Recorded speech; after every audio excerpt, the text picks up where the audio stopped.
Buenas noches, querido docente, compañeras. Nosotros somos el grupo número 5. Está conformado por Génesis Contento, Grecia Granda, Mayra Serrano y mi persona. Con el tema, con la exposición, perdón, del informe investigativo. Se ha tomado pues lo más importante para este video. En el índice tenemos el tema, la introducción, objetivos, metodología, marco teórico y conclusiones y recomendaciones. En introducción, pues la educación es un sistema creado para proporcionar una mayor igualdad de oportunidades entre grupos socioeconómicos, pero también el mecanismo de integración por el que se distribuye roles y estatus social, como dice Hernández Ardistú y Hernández Van West 2016. La educación es una herramienta y una oportunidad de empoderamiento para los grupos sociales y colectivos más vulnerables. Por otra parte, al crear capital humano, potencia también el desarrollo económico de los países, según Briceño 2011.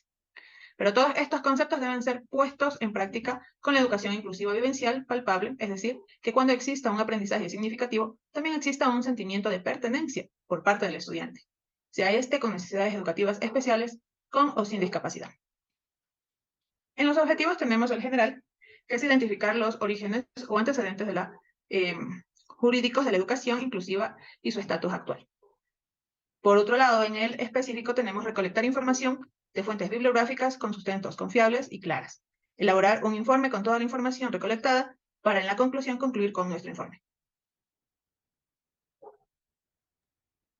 El presente informe lo hemos realizado con una metodología cualitativa, la cual tiene un carácter descriptivo explicativo, en la cual recabamos las percepciones de todos los informantes clave respecto a la educación inclusiva, la cual nos permitió profundizar a las causas de los fenómenos sociales. Esto ha constado de 4 fases, la primera en la que es plantear el tema de introducción, los objetivos, la metodología y la bibliografía seleccionada, en la cual se buscó información en el texto guía, además de otros otros textos de otros autores, como por ejemplo Durán y Genet de 2011 y Egler de 2017. En la segunda fase hemos hecho el desarrollo de la investigación, lo que es la discusión bibliográfica. En la tercera fase, lo que es elaboramos el informe de investigación, que incluye todos los elementos requeridos, por lo que son la carátula, el índice, el tema, introducción, la metodología, la discusión bibliográfica, las conclusiones y la bibliografía. En esta es donde nosotros hemos armado lo que es el informe final. Y la cuarta fase, la cual estamos ejecutando, que es la presentación del informe. Como marco teórico, lo que es la discusión bibliográfica, empezamos nuestro enfoque teórico determinando lo siguiente con respecto a la formación del equipo educativo, tanto en la formación académica como en la formación continua durante el ejercicio profesional, en materia de diversidad de la comunidad educativa, sus necesidades educativas y las formas de movilar los recursos y ayudas públicas. Además, se señala otros aspectos importantes como los potenciales individuales que presentan los niños y niñas. Esto significa que en realidad falta mucho por trabajar para que exista una educación inclusiva, pero sobre todo capacitación a los docentes para que puedan sobrellevar una situación de esta índole de manera idónea.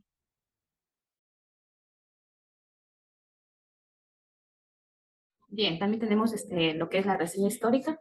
Bueno, en 1990 la Declaración Mundial de la Educación para Todos de la UNESCO, con el fin de buscar la universalización de la educación, reconoció la necesidad de suprimir la disparidad educativa. La no mención específica a los niños con discapacidad y de otros grupos vulnerables en EFA hizo que posterior al foro de Dakar se identificaran varias áreas, en estas fueron 9 en total, que ameritaban un esfuerzo especial y concertado. La meta de este grupo era colocar los temas de discapacidad en forma amplia en las agendas de desarrollo en los países y avanzar en la educación inclusiva como la estrategia Avance Primario para lograr una educación para todos. Dentro de este marco legal internacional se puede mencionar que durante la década de los 80, el proyecto principal de la UNESCO sobre la educación para América Latina y el Caribe, también tenemos que en la década de los años 90, las normas uniformes sobre la igualdad de oportunidades para las personas con discapacidad de la Organización de Naciones Unidas. Estas fueron normas muy consideradas como las más amplias que existen en materia de educación integrada. También tenemos que en el nuevo milenio el Foro Mundial sobre Educación en Dakar y su marco de acción a la Declaración de Cochabamba y recomendaciones sobre políticas educativas al inicio del siglo XXI. Además, también podemos hablar sobre el estatus actual de la educación inclusiva. Aquí en este capítulo 3, la educación inclusiva, en el artículo 11, tenemos un concepto sobre la educación inclusiva que define como el proceso de identificar y responder a la diversidad de necesidades especiales de todos los estudiantes a través de la mayor participación en el aprendizaje, las culturas y en las comunidades, a fin de reducir la exclusión en la educación.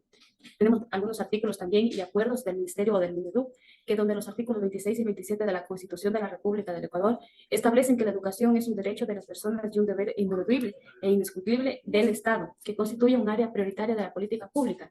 Garantiza o es garantía de la igualdad e inclusión social y condición indispensable para el buen vivir, y que la educación se centrará en el ser humano y garantizará su desarrollo en el marco del respeto de los derechos humanos e impulsará la justicia, la solidaridad y la paz.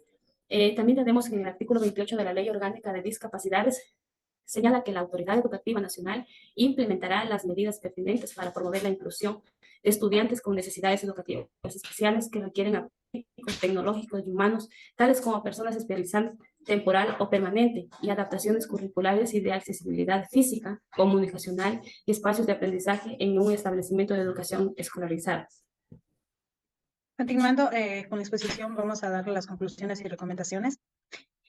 Para conclusiones, como bien se sabe que en los últimos años la educación inclusiva ha recibido más atención en todo el mundo. Hemos elegido las dos conclusiones más importantes, que es la educación inclusiva también tiene una serie de retos y obstáculos a superar, entre los que se pueden destacar creencias erróneas, barreras físicas, profesores que no están suficientemente preparados o capacitados para hacer frente a una diversidad que se puede dar dentro del aula. También tenemos que la educación inclusiva parte de reconocer que se debe promover la educación especial y las políticas de legislación. Para ello deben estar estas ancladas en el ideal de la educación para todos y equidad como elemento de justicia social en las oportunidades para todos los niños y niñas, especialmente para aquellos que han sido consistentemente excluidos, y en este caso sería personas con discapacidad. En cuanto a recomendaciones, primeramente tenemos que para implementar la educación especial, primero debe haber una educación inclusiva. Para ello dice que se puede usar métodos más activos. Otra clave puede ser el uso de actividades que fomenten el pensamiento crítico, de forma que los estudiantes se planteen problemas y soluciones, es decir, se hagan preguntas a sí mismos sobre el mundo que los rodea. En definitiva, se trata de poner el foco en que todos los estudiantes intervengan. Debe haber evaluaciones diferentes, ya que el aprendizaje va a ser diferente, la forma de evaluar también debe ser diferente, y se debe considerar las particularidades de cada niño o niña.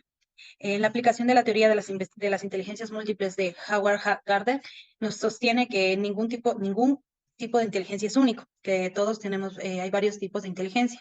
Y en el aula es necesario valorar cada una de esas inteligencias para poder potenciarlas como futuros docentes. Eso sería nuestra exposición, doctor. Muchas gracias. Aquí está la bibliografía.